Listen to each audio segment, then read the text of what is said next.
Welcome to Chopping It Up, a podcast powered by Journey, where we talk about freight, how people got to where they are, and their career journeys, pun intended.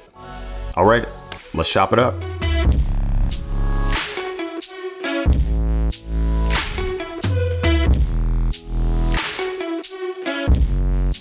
Hello and welcome to Chopping It Up. Today we have Kary Jablonski, CEO of Trucker Tools. Kary, thank you for joining us today.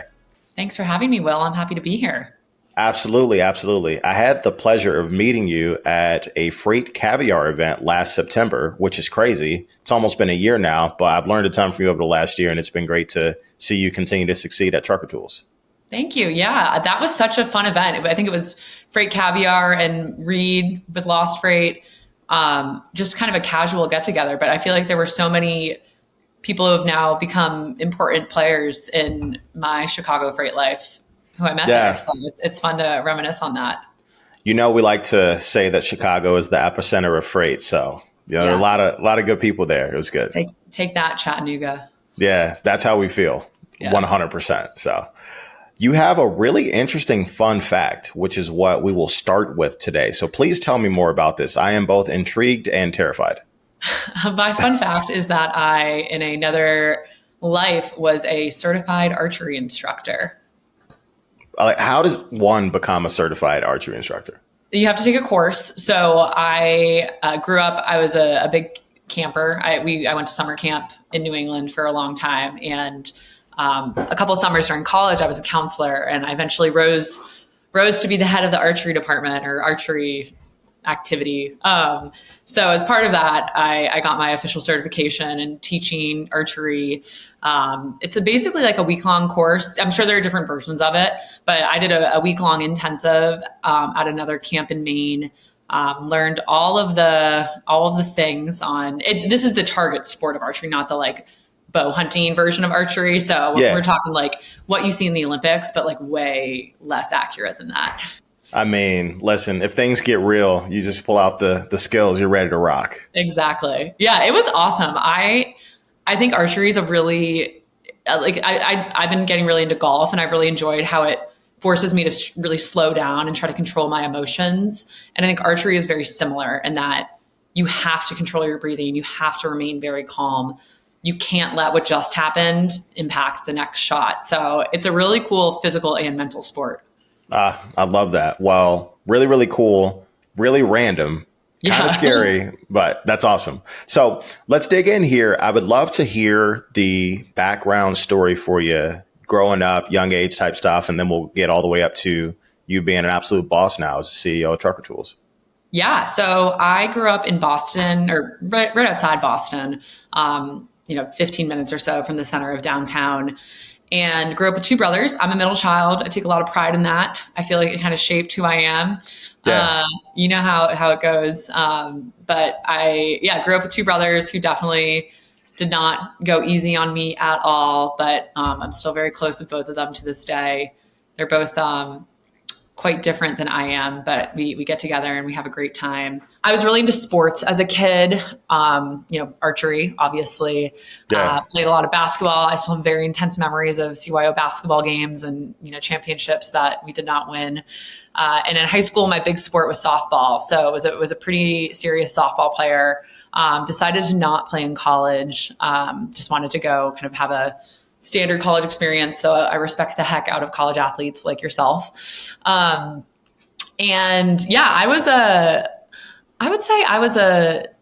grew up, I had an awesome, really fortunate upbringing. But high school was not my time to shine. My brother called me and my friends the random smart girls. So I feel like I just knew there were bigger and better things out there for me. Like I mentioned, my summer camp was like a huge place of refuge for me. I feel like it was all girls. So it was my first time in an all female environment. So it's a place where I really, as opposed to growing up with two pretty intense brothers around me, it felt like I got this sort of female nurturing and appreciation and ability to just really be who I was for the first time ever. So I'm really grateful to that. I think it also taught me from a young age. I was there 7 weeks all by myself. Didn't really miss home once. I've always been really, I think, independent, very close with my family, but definitely was always ready to just go spread my wings. So I had some really formative experiences growing up there, and had awesome time being a counselor as my first kind of real job ever, and think fondly of it, especially as we approach the summer like we are right now. Yeah. When did you start going to the camp? What year? I was 12. I wish 12. I'd gone earlier.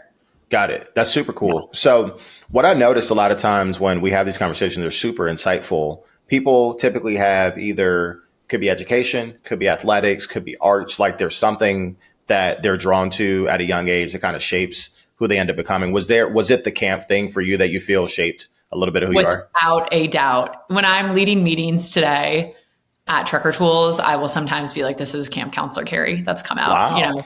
I'm definitely like a peppy, enthusiastic person, and that is definitely celebrated and part of the fabric of all girls summer camp. But I also think, even being I was a counselor for 4 or 5 summers, and as a camper, and then certainly as a counselor, you learn about the give and take of group living and how to draw out.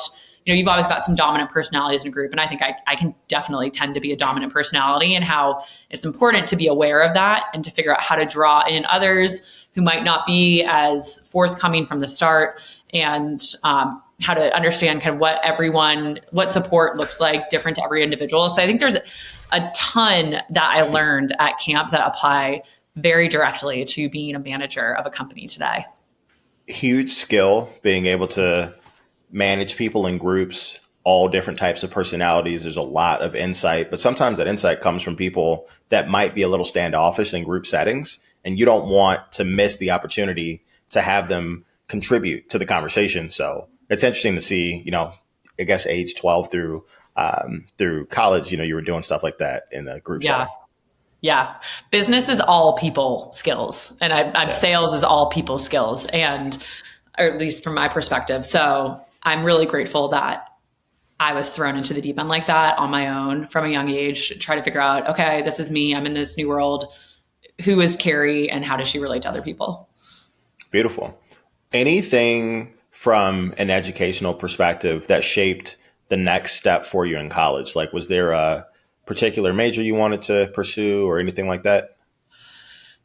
Yeah, it's funny. I was recently at my college reunion and was talking to some friends who were in very hyper specific majors. Like they wanted to be a nurse, or they wanted to be a foreign service official. And I could not have been less like that. I had no idea what I wanted to do going into college.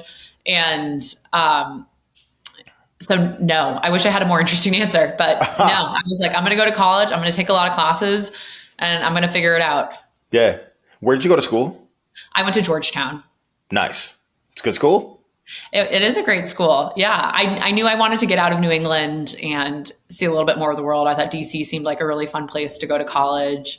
I grew up in a Catholic family, so going to a Jesuit school was also important to me. And I wanted to go to a school with a big basketball program, which was true at the time. It's been a tough decade, but we will be back. Listen, every team's got their time. So yeah. you guys will get back. It'll be good. Exactly. So what did you end up studying? So I ended up studying economics and government. So nice. The economic side, I was drawn to the problem solving aspect. I've always enjoyed kind of puzzles, figuring things out, and economics is that in a certain way. If you do this, how does it impact that? But I think what really led me to go down that path was the big formative experience I had, or one of the big formative experiences I had in college, was I worked for a student-run business called The Corp. It's a big organization that literally only run by college kids. So there's complete turnover every 3 or 4 years, that runs coffee shops and grocery stores and catering service on Georgetown's campus. So I was hired onto the catering team. So I spent my college career, working at least probably 20-ish hours a week, if not more, when I was a senior in catering. So prepping bagels, ordering bagels, prepping them, brewing coffee, sandwiches, biscotti, chai tea, the whole shebang for campus events, ranging from, a small departmental meeting to there's a big speaker on campus and they want to have some refreshments outside, or we would do huge scale events like new student orientation or the admitted students weekend. And I thought that was just the coolest job in the world. I got to work with 20 people who became my really close friends. We were totally accountable to ourselves. If we neglected to order something, it was on us.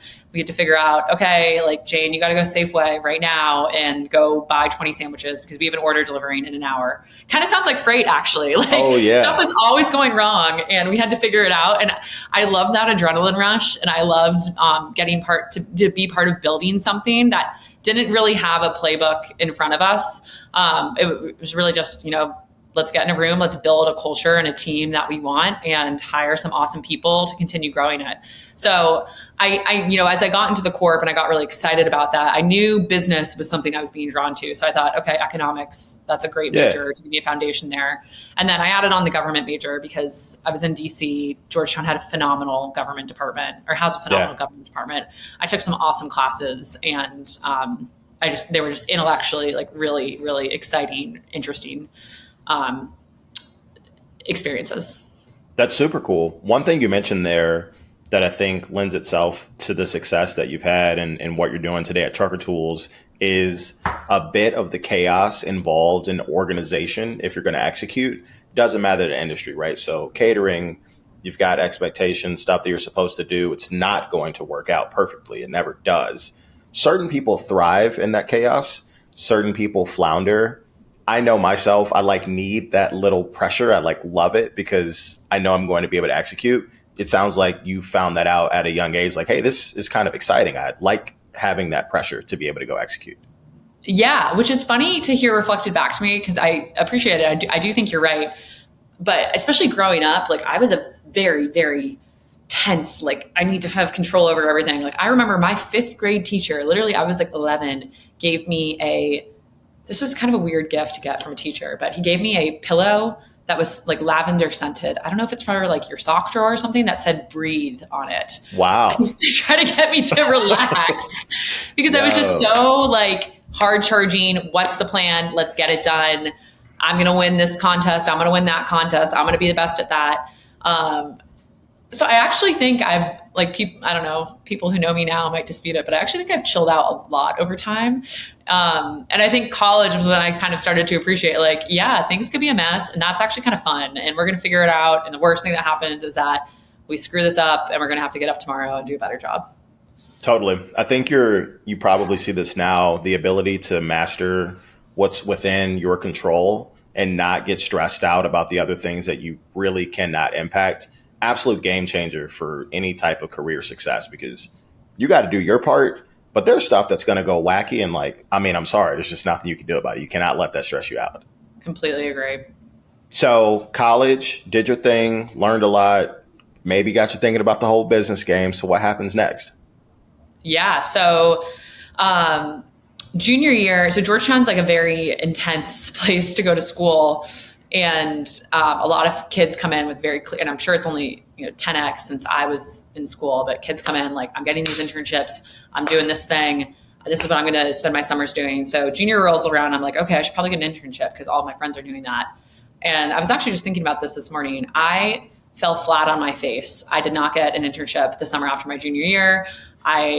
I'm remembering breaking down in tears during a case interview and just saying, I don't know how to do this. And it was one of my first real tastes of failure that I had in a long time, which I think was actually great for me in retrospect. So ended up staying on campus, taking some classes and working across some different businesses on campus, which was a fantastic summer. So going into my senior year, I was all right, we got another crack at this. Let's see what we can do. So I talked to a bunch of friends who graduated, who were a couple years ahead of me, who'd gone into different business roles. And I realized that management consulting would be a good fit for me, given I was looking basically just to explore as much as possible and in a way kind of keep my options open. So a lot of them said, go into consulting for a couple of years. We'll teach you the ropes around how to behave in a professional setting, how to run a meeting, how to write an email, how to manage a project. And you've got a lot of optionality after that, but it's just a great foundational, you're 22 looking for your first job skill set. So committed myself to that my senior year and ended up getting an offer to go join Deloitte's federal consulting practice in Washington, D.C. after I graduated, which was great. I love D.C. and I wanted to stay down there. I was not interested in going back to Boston. So got a job as a consultant, which I knew off the bat, a couple of days in, I was this is not actually what I'm going to want to spend the rest of my life doing. Yeah, for those who aren't familiar with consulting, it's like an awesome, I have no regrets. It was a great first job, but it does require you to often, you're on the outside advising someone as opposed to being on the inside really driving outcomes. And when I think back to what I really enjoyed, like in college, for example, it was driving catering orders, and I wanted to be internally somewhere making a difference, but I decided to do some time as a consultant to start. I love the phrase "do some time as a consultant." Yeah. That's amazing. Exactly. I think a lot of people who've done it would agree. Yeah. So what's interesting is you got in and you're like, man, this is probably not it for me. I think sometimes our younger selves look at the first job and we're like, I'm going to do this forever. It's going to be the thing. And I remember my first job was with Kimberly-Clark. It was incredible. I learned a lot, but I was like, I'm probably not going to ride this out forever, right? There's no way this is it, right? There's no way. Yeah. I mean, I felt exactly the same, but it can be so overwhelming because I felt so fortunate to land this job coming out of college. I was getting paid well. I was, totally financially independent. Like I'd done all these things that felt awesome. And it's like, I don't want to go through another job search. Like I just did this and it sucks. It does. Yeah. But so I knew I wanted to stick it out for a little bit to really reap some of the benefit and learn as much as I could. And I did. I worked with some amazing people at Deloitte who I still keep in touch with. And I learned a ton from, and I definitely use things I learned in consulting literally every single day. Absolutely. There's a ton that you can glean from really successful partnerships with organizations. If you're on the outside in advising, you see the way they work, you can pick stuff from that and say, cool, this could work, at a different space. And I'm sure that probably happens a lot in your day to day now. Definitely. Okay. So how long were you with Deloitte? A little bit less than 2 years. Sweet. And then what's the next play after that? Yeah. So about a year and a half into my time there, I was like, all right, it's time to get going. And this is when ride sharing was blowing up across the US. So Lyft, Uber, there's a company Via that's now totally pivoted, but they were also big. At least they were big in DC where I was living. And I just thought, I was fascinated. I thought it sounded like the coolest industry to be a part of, defining a new category. I'd always really been interested in the way people move, and I've always been really into maps. I've always had maps around my rooms or my places. My mom worked in town planning growing up on within our local town government. So just the physical nature of the world had always interested me. And so ride sharing's blowing up and Uber's hiring all these people. It's super fast growing. It just seems like the coolest group of people doing the coolest thing, changing the world. And I was like, I got to be part of this. So yeah. I looked for roles at all three of those ride sharing companies that summer and was lucky enough to move through the Uber interview process. They have a really big presence on their ops team in Washington, D.C., which is kind of funny because not a lot of tech companies have a big D.C. presence outside of lobbying. But they had local leadership there, and D.C. was one of their first big U.S. cities. So I ended up accepting a role to join the local D.C., Maryland, Virginia city team at Uber, where our focus was growing those markets as quickly as possible. So we were launching and growing college towns like Charlottesville or Blacksburg, Virginia, figuring out how to develop very kind of, in a lot of ways, manual operations and processes to onboard new drivers. So we would have days where we would be assigned to a shift to go sit at a inspection station and onboard new Uber drivers, anything to grow supply and demand. We had so much autonomy. We had access to insane, scary amounts of data. And the mandate was basically grow this thing as much as possible. So similarly to what I liked about Deloitte, I was working with really interesting, smart, hardworking people who I learned a lot from. And I loved the fast feedback loop to, hey, there's this problem going on at the pickup at Nats Park in DC. You pull the data, you look at it, you make a change in the app, and then you get really fast feedback on what's actually working, what's not working. And I loved that. How old were you when you first started at Uber? I was 24. Beautiful. Yeah, it's funny. You're explaining the kind of guerrilla marketing nature of going and figuring out how to grow a market regardless. Just figure it out, get out there, boots on the ground. I love startups personally. I know it's where I thrive because there's so much to do and you need to figure it out for the first time for the whole thing to work. I get like butterflies thinking about, you going through in the early stages, just like, guys, just figure it out. Whatever it is, you just got to figure it out. Yeah. Yeah. It was definitely a special place to be. And it has completely informed how I think about growing. Again, there's applications, trucker tools. We're a marketplace in a lot of ways. How I think about marketplaces or how I think about knowing your numbers. Like Uber was so number obsessed, and that was just ingrained to me. So I am all over all of our numbers constantly as a result. Smart, not a bad thing to be all over. That's a good thing to be all over. So that's sick. Yeah. Okay. So talk us through I know you were there for a while, did a lot of different things. Talk us through a couple of different positions that you had during your time. Yeah. So I spent about a year and a half in DC, and then I was like 25 or 26, and I had always wanted to live abroad. I went abroad for the first time when I was in college. I spent a semester in Scotland and was like, this is the coolest thing ever. There's this massive world out there. Oh yeah. Outside of the East Coast, how cool. So I knew I wanted to get back abroad at some point in my 20s, and Uber was launching internationally and growing really quickly internationally at the time. So I ended up applying and joining a program that they had called Nomad, where they would send folks from the US to other markets where they were looking to just do like straight up knowledge transfer and learn how things were being done in the most mature market, which was the US, because it was so much older than all of the other ones. So first I went to Indonesia, which was exciting. I remember when I got an email saying, okay, we've assigned you to Indonesia. I literally went and looked at a map in my apartment and was like, okay, that's where Indonesia is, which is crazy because it's the fourth biggest country in the world and we don't talk about it a lot. Yeah. So really, really interesting experience. Unfortunately, got cut short. I ended up waiting 3 months for my visa. And in that time, there were all these rumors that Uber was going to be divesting from markets that they were not the number 1 or 2 player in. And Southeast Asia fell into that camp. So I ended up, flying over to Jakarta, moving into housing out there. Showed up to my very first day of work in the Indonesia office, and our very first meeting was an all hands to tell everyone that the business had been sold.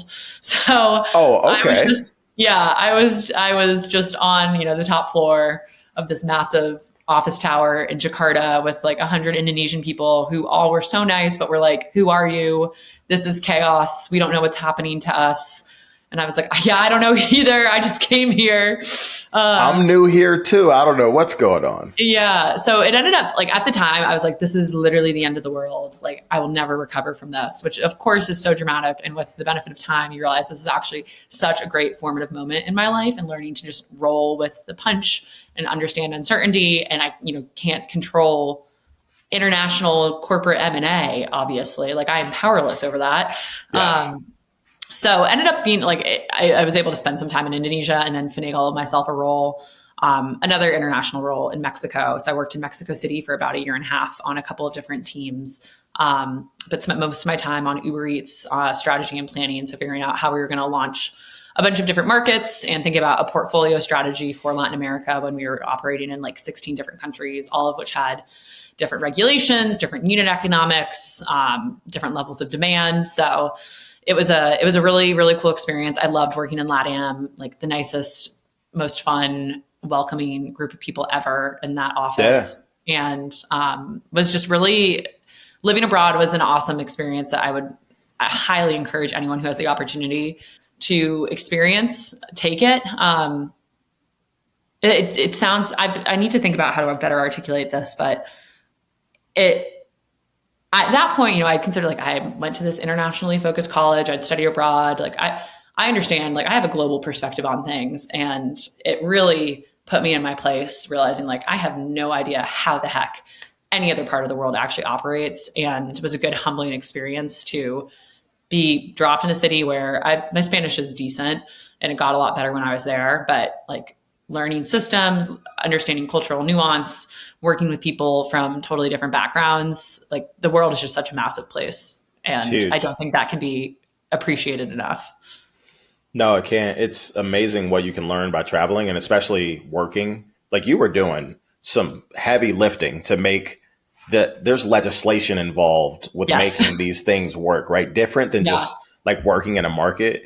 So I'm sure that probably gave you really, really good context on just like how things get done globally. Oh yeah, totally. I mean, I had some crazy experiences. Like my building in Mexico was actually condemned at one Oh, point okay. because there was a huge, really awful earthquake in Mexico City in 2017. I moved in less than a year later into the neighborhood that was most affected, and they just hadn't gotten around to all of the buildings yet. So I was just living in this building that was like on the brink of collapse, and I had no idea.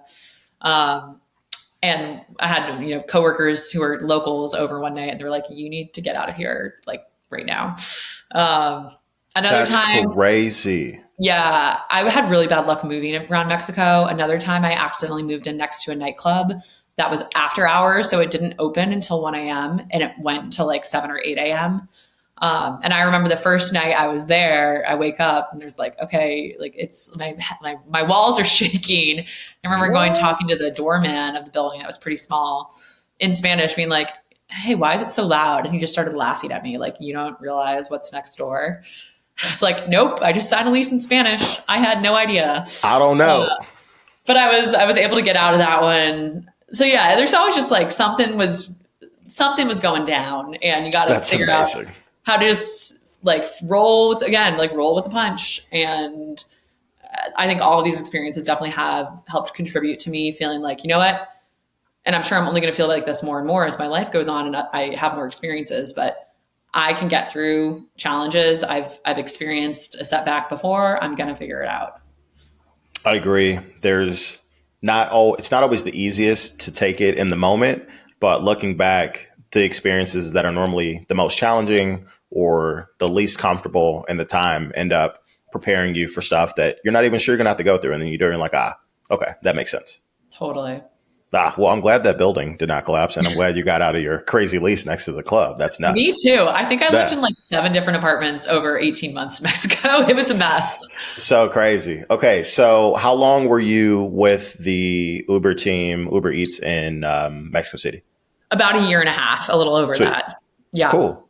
What's next after that? Yeah. So I had been at Uber for 3 years. The company was going public, which was really exciting. And it was signaling the next phase of things where it was a straight up big tech company, which again, awesome place to be. But I knew I wanted to go experience something scrappier. So I was thinking about what do I do next? And I also knew at that time, I've been abroad for the last 2 years. I knew I wanted to come back to the US. That had been my goal. So I was considering a couple of different options. I was talking to some startups. And at this time, there were so many people leaving Uber who were OGs, who were starting companies. It just seemed like I was drinking that Kool-Aid. I was like, that is the thing I got to do. But I also decided I was keeping my options open.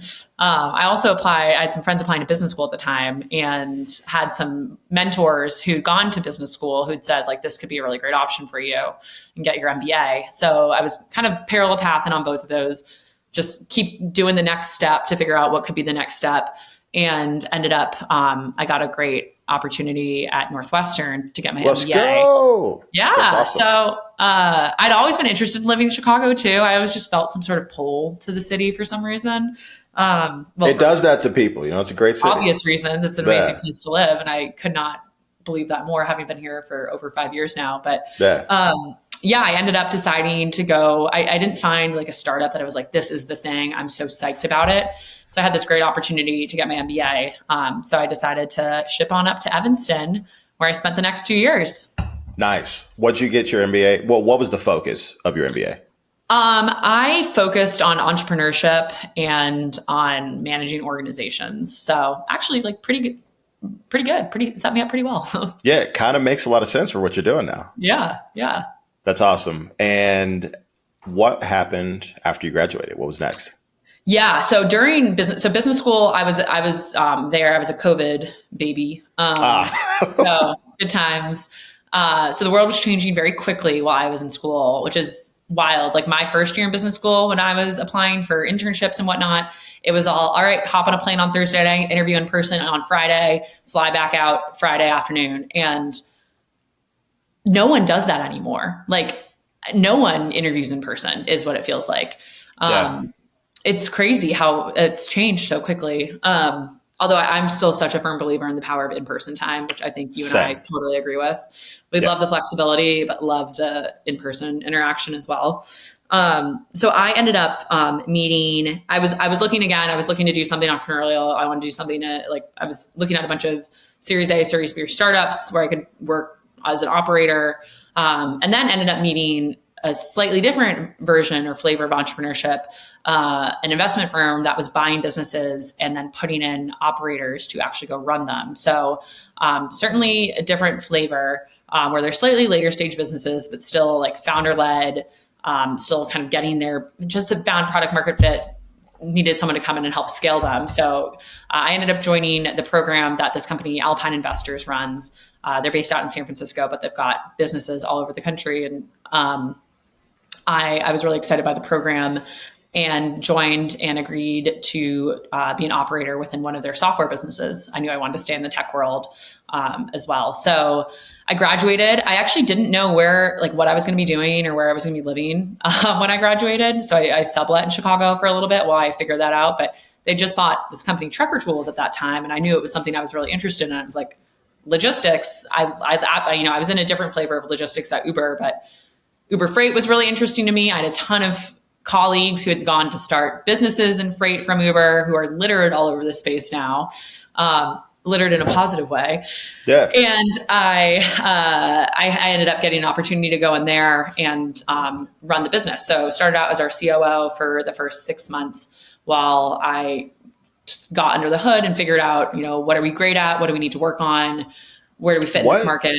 Get to know our customers. What year was this? This was 2021. Sweet. Okay, cool. Yeah. So did that for basically the second half of 2021, and then in early 22, as was planned, we did our CEO transition. So Prasad, who I'm sure a lot of people listening to this have met, a bit of a legend himself in the brokerage tech space. He was looking to transition out of the business to move on to the next chapter of his life. So I came in and spent a lot of time with him and then took the reins from him in 22. I love that. What a cool kind of ramp up. And, transportation and logistics, it's an interesting space. Once you get in, you don't really get out. I've been in it for 10 years and I could see myself doing this for quite some time. So welcome. It's a crazy world. It's been great to be here. Yeah.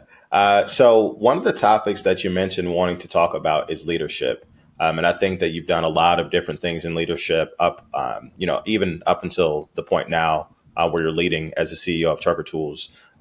Talk to us a little bit about some of the stuff you learned early in your career and how you apply that to leading at scale now. Yeah.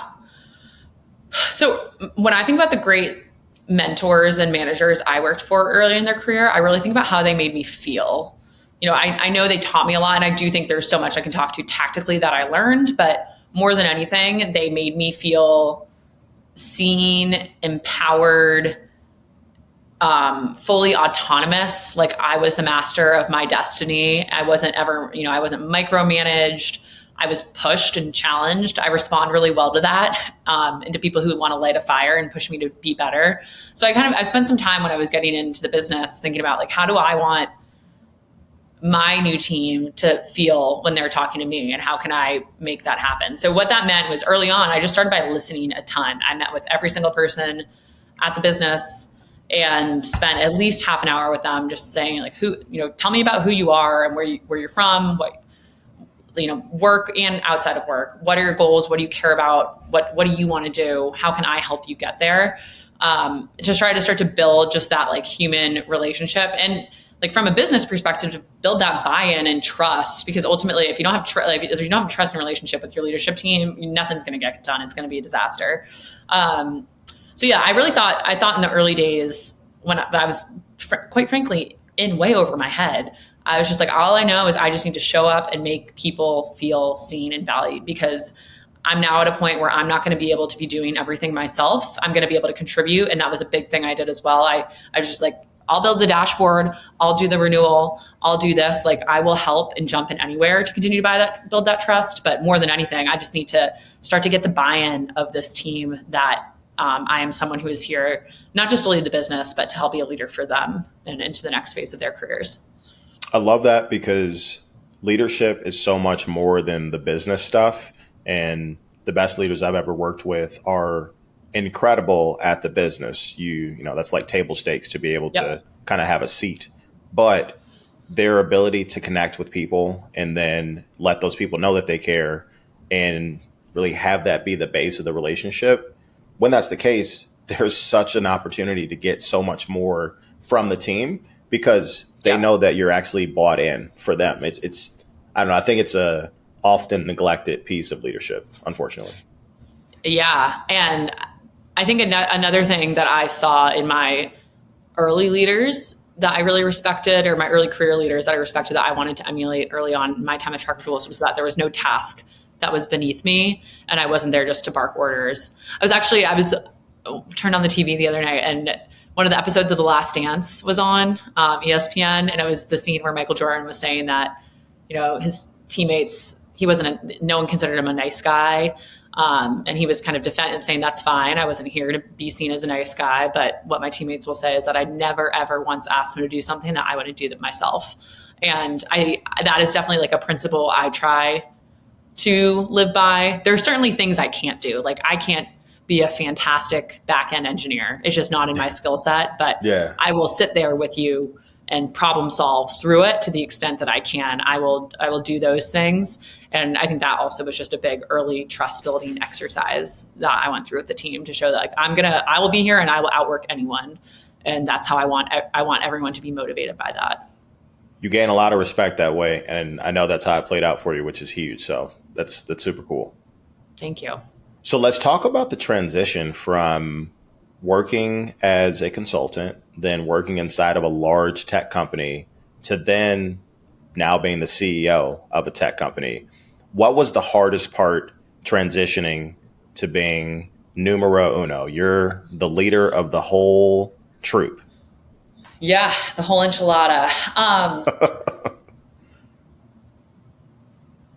I think the hardest part is coaching myself when I don't know what to do. When there is a decision I don't know how to make, and I want to just and I want to be able to like look up and be like, hey, what do you think I should do, boss? And there's no one there. Yeah.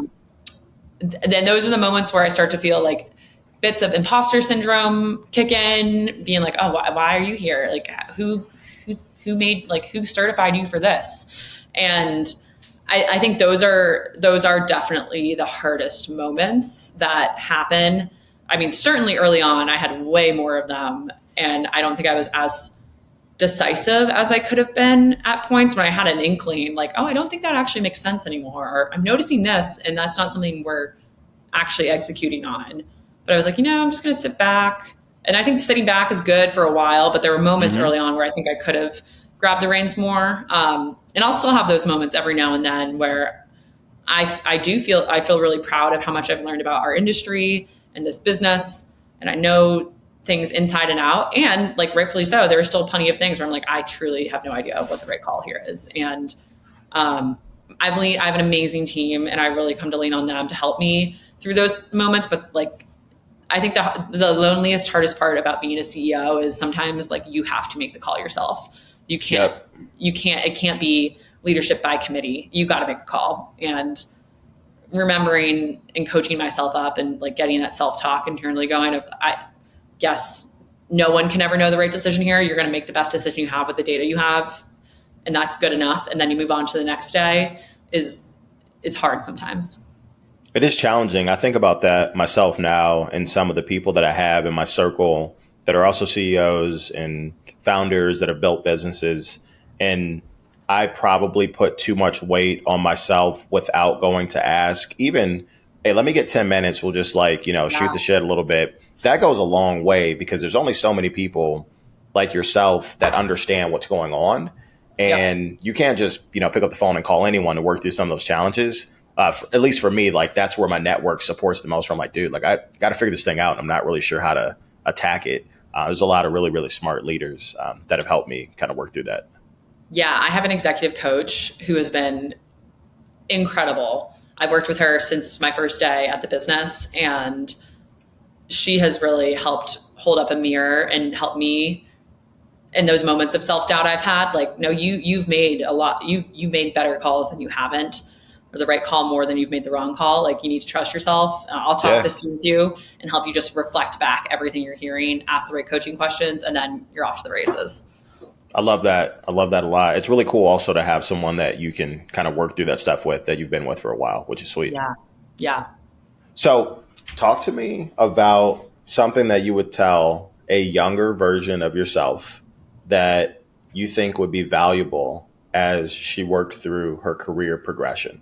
Because hindsight's 2020. And how old are we talking? Like, what phase are they at? Yeah, let's say we are 21-year-old Kary who did not get an internship, and she is sad. She's very sad. Yeah. It feels like embarrassed. Yeah. I would say careers are so long, hopefully. And this could be the best thing that happened to you, because you might not be, I went through that internship search just like, oh, I should do it because everyone else at my school is doing it. So I guess I'll like apply for all these things that I don't think I actually care about. So take this moment to step back and reflect on what actually gives you energy. What do you actually enjoy doing, as opposed to how do you keep up with the crowd and keep doing what they're doing. So that's one piece of advice I'd give. And then the second is when you think you're being too much, you're probably not yet. Like, don't try to hold back who you are. Don't be afraid to reach out to people, to send an email, to talk to them, to throw out an idea, to, celebrate what you've accomplished. Because I still feel that today, where I'm like, oh, I don't know if I should, like, do I have, like, no one's going to give you, I think what that comes down to is no one is going to give you permission to do anything. So just, if you're looking for that, then you're never going to get started at all. Totally. Sometimes you just have to take the bull by the horns and get busy. Exactly. That's good advice. So I know what Trucker Tools is, and everybody listening for the most part is, but would you mind just giving us like a 10,000 foot overview of what y'all do? Yeah, Trucker Tools, we are a load tracking and capacity platform for freight brokerages. So what that means is we connect brokerages through usually their TMS integrations with a massive network of carriers, usually owner operators or small fleets, but we work with 1,000 fleet plus trucks as well. Connect with them through our mobile app and through our ELD integrations to give end-to-end load visibility on where freight is, so you can be compliant with your shipper's requirements and have great visibility, prevent fraud, and then also take advantage of that network and find great fit carriers to work with you on future loads. Beautiful. I love it. That elevator pitch is solid. Dialed in. Had a while working on it. I know. So if you think about the fun stuff you've been able to work on the last couple of years, is there anything that you were able to step into at Trucker Tools that has now come to fruition? You're like, that was a lot of fun. Like, that was really, really cool to work on and kind of get to market. In general, building out a sales function has been such a blast. And I never worked in sales before this job.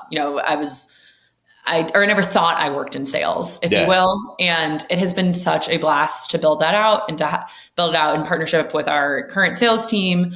Because I realized actually a lot of what I had learned earlier in my life was so fundamental to sales. Like, consulting, I think, is actually an amazing path into sales, because it's about understanding a problem, identifying where the pain is, and then distilling that into actionable next steps, getting stakeholder buy-in, really guiding a process along. And I didn't think that was actually applicable to anything sales related. So that's been a blast to realize how past experiences of mine can help me become a lot better at sales, and just building out that org has been a blast. When it comes to actual product, it's really, I'm now 2.5, almost 3 years in.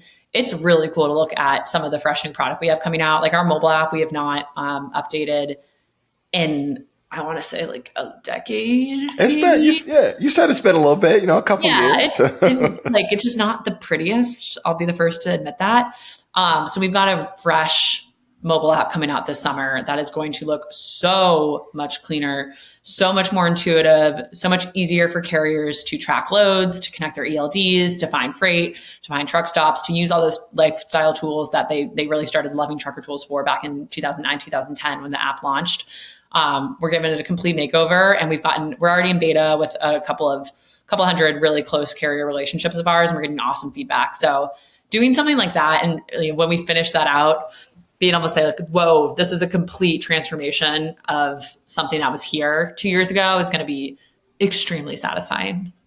That's really cool. It's always fun to see tech things come to life, the before and after. And so being at the helm and being able to see those things come out and get the feedback from users is always really, really cool. So congrats. That's awesome. Yeah.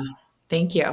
Okay. So before we wrap up, couple more questions for you. The first one is going to be future ambition. So 20 years from now, 30 years from now, what forward thinking goals or ideas do you have about where you want to see yourself? I want to be a scratch golfer for sure. Oh, okay. I mean, I just go straight to like personal. I have a personal vision board thing, personal goals that I map out for what I want my life to look like. That's one. Professionally, I have absolutely loved, I really have loved what I've been so fortunate to do, which is coming in. And it is funny because I see so many parallels to like my first business experience in college, like building a team, building a culture, building a scalable product. That's what I'm doing right now. And I do think that goes back to the advice, like think about what you actually love doing and then go find those opportunities. So I've absolutely loved that. And I would love to, I want to grow this company big. We've blown up over the last couple of years, but there's so much further for us to go. So I want to keep doing that. And down the line, I could absolutely see myself be interested in being a kind of like an operating partner advisor to similarly staged businesses, especially if I get the fortune to do this a couple of times, to start having that pattern matching ability and help coach younger operators. So that's one thing. I also love helping people think about their careers. So I'm trying to figure out right now, how do I get involved with that, even in like a, volunteering aspect kind of way? How do I help with women's workforce development and all of that, thinking about telling your career story and developing resumes and showing up really well in interviews. Those are things I really care about. And I am like, in my group of friends, I am often the friend who people are like, hey, can you take a look at my resume? Hey, can we talk about this interview? Which I'm really flattered by. And I love those conversations. So that's because you're a boss. I don't know, maybe, but thank you. So yeah, something like I got to figure out exactly what that looks like, but I'm really interested in exploring how I can use that as a force for good. Oh, I love that. I think it is so cool to be able to use your skill set to help other people prepare to go win. That's by far and away my favorite part of the business that we're building here at Journey. Yep. We just get to help people go figure out how to win. And there are so many different, ways and avenues to do that, but it's so fulfilling. Like you can't put a monetary aspect to it. It's just so fun to help. Could not agree more. There. Okay. Second question is your favorite book. So you mentioned a book, and I'd love to read, but I didn't know what it is. So now I feel like I got to pick this up. I feel like I need to have a better favorite book answer on ready to go, but there's this book called The Art of Fielding that I read for the first time in college, and I reread it again a couple years ago. It's a novel about a small school I think it's a fictional school set in Wisconsin about it's like a D3 baseball team and, the players on it and how they get intertwined with the university. And it's just a great story and really lovable characters. I don't know. When I think about my favorite books that I've really enjoyed and read, that is certainly one of them. So highly recommend. It's it's not like a beach read, but it could be a good summer read. Awesome. I have to check it out. All right. So before we wrap up here, how do our listeners reach you? LinkedIn, things like that. What's the best way to reach you? Probably LinkedIn, Kary Jablonski. Find me on there, shoot me a note, but I'm also on Twitter. And feel free to email me as well, kjablonski@truckertools.com. Fantastic. Thank you so much for walking us through your story and sharing your leadership skills and tips. It's incredible to get to know you. It's been really, really cool the last year, seeing your success and seeing Trucker Tools continue to grow, but it's been amazing just getting to know you. So thank you so much. Likewise, Will. It's been such a pleasure getting to know you too. And I'm excited for what both of our futures hold. Let's go. Well, thank you for joining Chopping It Up. We'll catch you a little bit later. Thank you. Bye.